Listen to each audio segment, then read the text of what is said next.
Untuk sesi kali ini kita akan mempelajari tentang research design. Sekarang udah tahu nih, udah mantep, udah di kepala Anda udah tahu, oh ini nih state of the art di topik saya sampai di sini. Oh, orang-orang di dalam bidang ini sudah mengerjakan sampai dengan titik ini nih, titik X.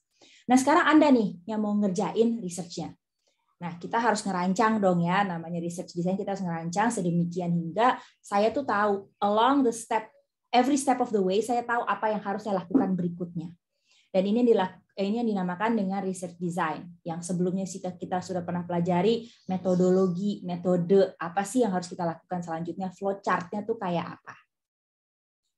Nah, selanjutnya kita akan bahas beberapa jenis metodologi yang umum digunakan terutama di bidang computer science. Oke, gimana sih caranya kita bisa menentukan desain atau metode yang harus kita ikuti untuk melaksanakan riset. Nah, teori yang paling benar ya pokoknya saya punya A, B, C, D, E ya. Yang caranya yang harus saya lakukan. Saya akan lakukan tahap A, lalu selesai saya lakukan tahap B, C. Itu semua ada teorinya nanti.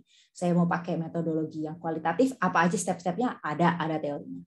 Tetapi please keep in mind, please note bahwa dalam kenyataannya amat sangat jarang riset berjalan seperti yang direncanakan. Jadi terjadi, oh saya tahu saya harus ngerjain berikut, setelah ngerjain A saya harus ngerjain B nih misalnya. Tetapi things happen, misalnya tiba-tiba peneliti tandemnya punya kesibukan lain, belum bisa dilanjutkan. Mungkin kalau sedang menggunakan sejenis data, oh kita belum punya akses terhadap data tersebut. Atau misalnya sekedar, oh ternyata hasil dari step A tidak logis untuk melanjutkan ke step B. Sehingga please keep in mind bahwa ini semua adalah teori, ini semua adalah rules, tetapi pada pelaksanaannya janganlah terlalu rigid dengan step by step yang diberikan oleh metodologi tersebut. You have to adapt, you have to change. Maka dari itu kita harus berpikir logis dan kita harus mempunyai fondasi yang kuat dari melakukan literature review. Jadi kita fleksibel gitu sepanjang jalan, kita nggak harus A, B, C, D, E dengan pakem, tetapi kita harus fleksibel. Bagaimana kita bisa menyesuaikan diri dengan kondisi yang ada. Kalau kita masuk ke konteks ya, di dalam step by step pelaksanaan riset, untuk research design ini, pembuatan desain ini nih baru sampai tahap di sini nih, yang kedua nih, masih pre-production nih, kita belum melaksanakan risetnya.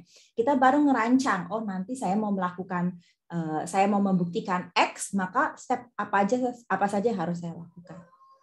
Coba kita lihat ada 5 ya, ada selecting the approach, lalu operationalizing variables, creating procedures, determining sample, and evaluating the practicality of research. Note bahwa ini bukan step by step 1, 2, 3, 4, 5, tetapi ini adalah tes-tes yang biasanya terdapat di dalam research design. Yang paling pertama nih yang akan kita fokuskan adalah memilih approach apa yang harus kita pakai, metodologi apa yang kita pakai. Selingan, ingat ya, kita udah pernah bahas nih waktu itu. Kok dari tadi Bu Mia ngomongnya metodologi, itu maksudnya method atau metodologi? Ingat ya bahwa ini sering digunakan secara interchangeable dalam literatur. Saya juga kalau kamu tanya apa bedanya, saya juga agak-agak bingung. Tetapi kita akan coba gunakan pakem lah ya, rule of thumb, bahwa ketika saya melakukan satu task, satu hal, itu kita anggap method. Tetapi ketika kita berusaha menyusun beberapa langkah-langkah riset menjadi suatu flow chart atau suatu bigger picture, itu yang dinamakan dengan metodologi. Jadi makin kompleks itu, semakin banyak hal atau tes yang terlibat, kita sebut itu sebagai metodologi. Kalau gitu, untuk kita menyusun metodologi, yaitu step by step yang panjang tersebut, yang flowchart tersebut, kita harus tahu dong memangnya building blocks-nya apa saja sih, method-method apa saja yang bisa saja saya manfaatkan untuk menyusun to-do list saya. Nah, kita dapat mengkategorikan method research ini dengan beberapa cara. Jadi misalkan saya bisa bilang ini adalah basic research, artinya tujuan saya biasanya tidak terlalu kompleks. Jadi contohnya kalau misalnya algoritma sorting gitu ya, misalnya ketika saya melakukan basic research itu saya meneliti si bubble sort itu sendiri misalnya. Si bubble sort ini kompleksitasnya apa dan seterusnya. Tetapi kalau sudah masuk ke applied research artinya saya sudah tahu bagaimana efektivitas bubble sort di dalam melakukan sorting data mahasiswa misalnya gitu. Jadi saya tetap perlu tahu tentang bubble sort itu, tapi yang saya pelajari itu adalah in a certain case. Itu udah applied, it's used somewhere, udah dipakai di suatu tujuan lainnya. Lalu karena kita tidak melulu membicarakan tentang riset yang sifatnya numerik, kita juga bisa membagi by time. Jadi misalnya saya sedang mempelajari suatu perusahaan IT gitu ya, misalnya saya lagi mempelajari budaya kerja di suatu perusahaan IT PT XYZ. Saya dapat mempelajarinya cross sectional, artinya pada tahun 2022 misalnya, at a specific point in time, pada musim panas tahun 2022.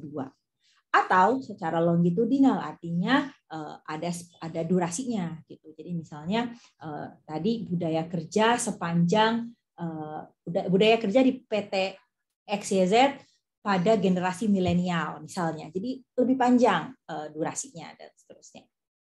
Lalu yang kita akan lebih fokus adalah by methodology, yaitu bagaimana saya meng-approach problemnya. Nah, disinilah yang kita akan coba bahas di dalam kelas ini, yaitu apakah secara kuantitatif, apakah kualitatif, atau a combination of both, mixed methods, atau kita melakukan experimental atau exploratory. Dan ini yang akan kita coba kupas lebih dalam di kelas MPPI. Mohon diperhatikan bahwa ini tuh tidak saling lepas ya. Ini Venn diagramnya tuh tidak lingkaran-lingkaran yang saling lepas.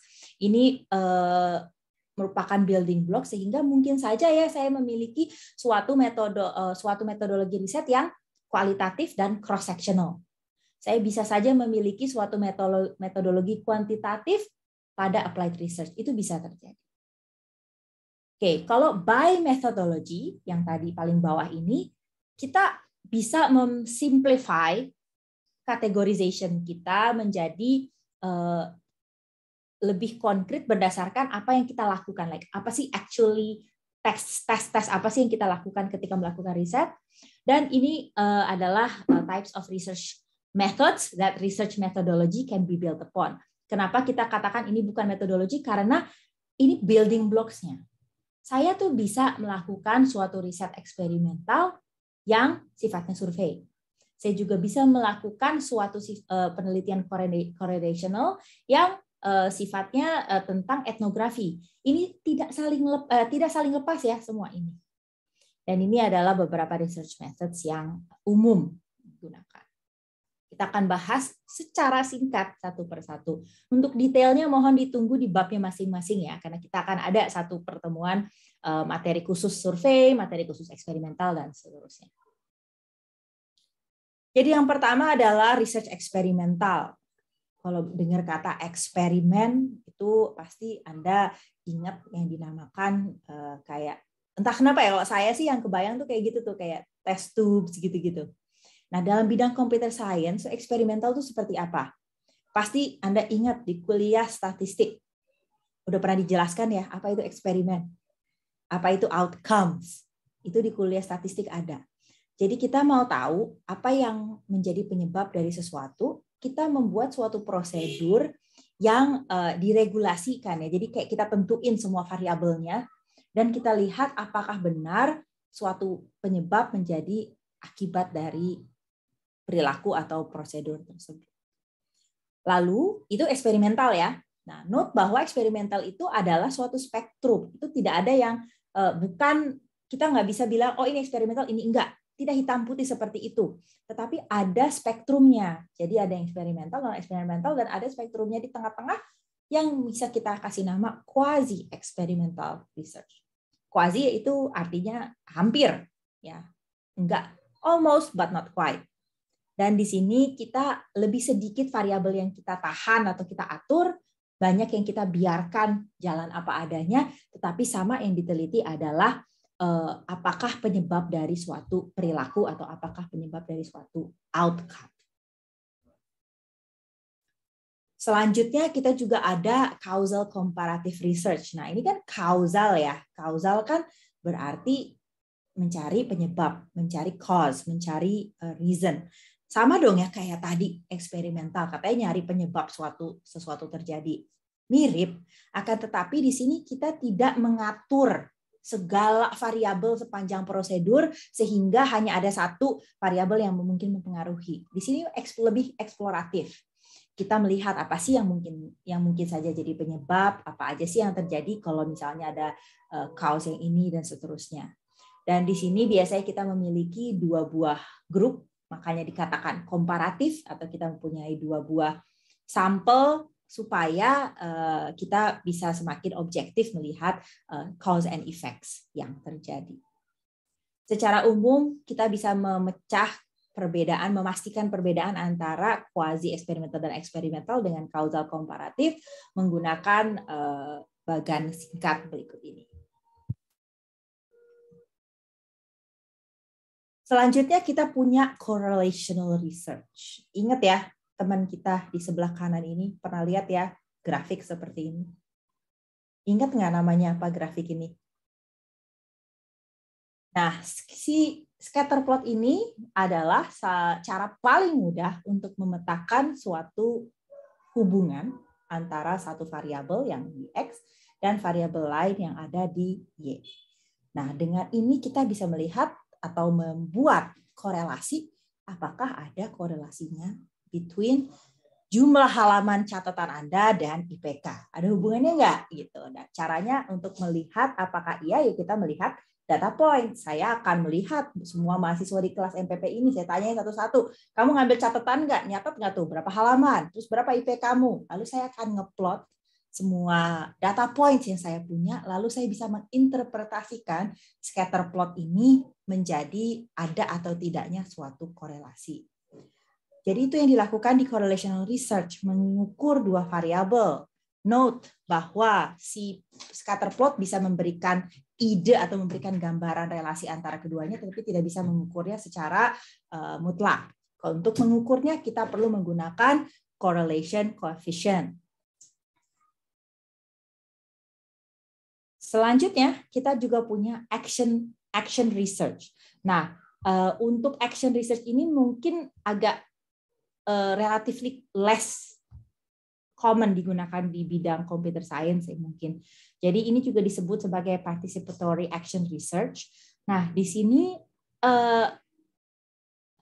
collective self-required participant. Jadi si peneliti masuk ke dalam masyarakat yang sedang diteliti. Biasanya yang diteliti berarti misalnya saya sedang mempelajari tentang dinamika belajar mengajar di Fasilkom misalnya gitu ya.